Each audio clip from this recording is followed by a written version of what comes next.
ತಪ್ಪು ಮಾಡುವುದು ಸಹಜ ಕಣೋ, ತಿದ್ದಿ ನಡೆಯೋನು ಮನುಜ ಕಣೋ ಅನ್ನೋ ಮಾತೊಂದಿದೆ.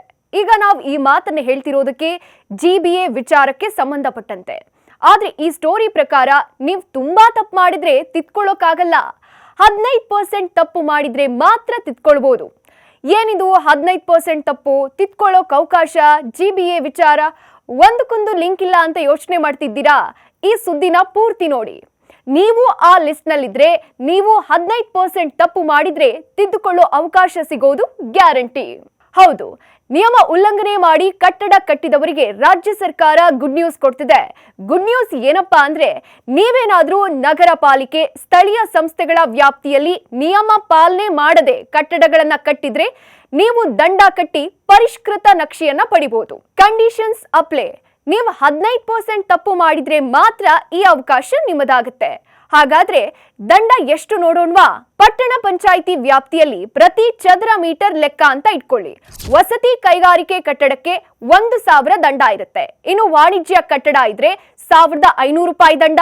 ಇನ್ನು ಪುರಸಭೆ ವ್ಯಾಪ್ತಿಯಲ್ಲಿ ಪ್ರತಿ ಚದರ ಮೀಟರ್ಗೆ ವಸತಿ ಕೈಗಾರಿಕಾ ಕಟ್ಟಡಕ್ಕೆ 1,200 ರೂಪಾಯಿ ಇದ್ರೆ ವಾಣಿಜ್ಯ ಕಟ್ಟಡಕ್ಕೆ 1,800 ರೂಪಾಯಿ.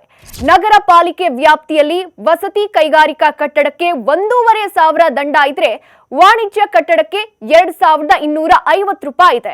ಇನ್ನು ಮಹಾನಗರ ಪಾಲಿಕೆ ವ್ಯಾಪ್ತಿಯ ವಸತಿ ಕೈಗಾರಿಕಾ ಕಟ್ಟಡಕ್ಕೆ 2,000 ದಂಡ ಇದೆ. ಹಾಗೆ ವಾಣಿಜ್ಯ ಕಟ್ಟಡಕ್ಕೆ ಬರೋಬ್ಬರಿ 3,000 ದಂಡ ಇರುತ್ತೆ. ಮತ್ತೊಂದು ಪ್ರಮುಖ ವಿಚಾರ ಏನಂದ್ರೆ, ಎಲ್ಲ ವ್ಯಾಪ್ತಿಯಲ್ಲೂ ಕಾರ್ ಪಾರ್ಕಿಂಗ್ ಉಲ್ಲಂಘನೆಗೆ ಒಂದೇ ದಂಡ. ಸುಮಾರು 5,000 ದಂಡ ಕಟ್ಟಿ ಅಕ್ರಮ ಜಾಗವನ್ನ ಸಕ್ರಮ ಮಾಡ್ಕೊಳ್ಬಹುದು. ಈಗಾಗಲೇ ಈ ಯೋಜನೆಯ ಡ್ರಾಫ್ಟ್ ಕೂಡ ಸಿದ್ಧ ಆಗಿದೆ. ರಾಜ್ಯ ಸರ್ಕಾರ ಈ ಬಗ್ಗೆ ಪರಿಶೀಲನೆ ನಡೆಸಿ ಸಾಧಕ ಬಾಧಕ ಚರ್ಚಿಸಿ ಅಂತಿಮ ನಿರ್ಧಾರ ಕೈಗೊಳ್ಳೋದೊಂದೇ ಬಾಕಿ. ಇಷ್ಟು ದಿನ 5% ತಪ್ಪು ಮಾಡಿದ್ರೆ ತಿದ್ಕೊಳ್ಳೋ ಅವಕಾಶ ಇತ್ತು. ಆದ್ರೆ ಇನ್ಮುಂದೆ ಅದನ್ನ 15%ಗೆ ಏರಿಕೆ ಮಾಡಿ ಸಾರ್ವಜನಿಕರಿಗೆ ಅನುಕೂಲ ಮಾಡಿಕೊಡ್ತಿದೆ ಸರ್ಕಾರ. ಮತ್ಯಾಕ್ ತಡ? ಉಪ್ಪು ತಿಂದ ಮೇಲೆ ನೀರು ಕುಡಿಲೇಬೇಕಲ್ವಾ?